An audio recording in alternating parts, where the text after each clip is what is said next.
ನಿಮ್ಮ ದೇವರಾದ ಸರ್ವೇಶ್ವರ ವಾಗ್ದಾನ ಮಾಡಿದಂತೆ ನಿಮ್ಮನ್ನು ಅಭಿವೃದ್ಧಿಪಡಿಸುವರು. ಧರ್ಮೋಪದೇಶ ಕಾಂಡ ಅಧ್ಯಾಯ 15 ವಾಕ್ಯ 6. ಸ್ನೇಹಿತರೆ, ದೇವರು ಕಾಲಕ್ಕೆ ತನ್ನ ಜನರನ್ನು ಆಶೀರ್ವಾದ ನೀಡುತ್ತಾ ಅಭಿವೃದ್ಧಿಪಡಿಸುತ್ತಾ ಬಂದಿದ್ದಾರೆ. ಅವರ ವಾಗ್ದಾನಗಳಲ್ಲಿ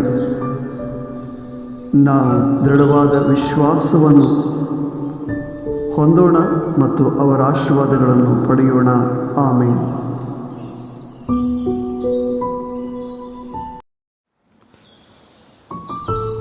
सर्वेस्पर तुझो देव आपणे तुका बासयल्ले प्रमाणे तुजेर आशीर्वाद घालतलो.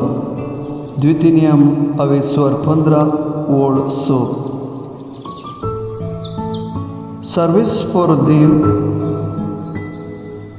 काळाक आपल्या परजेक लोकांक आपणे बासयले प्रमाणे आशीर्वाद दिवन चलोवन आसा.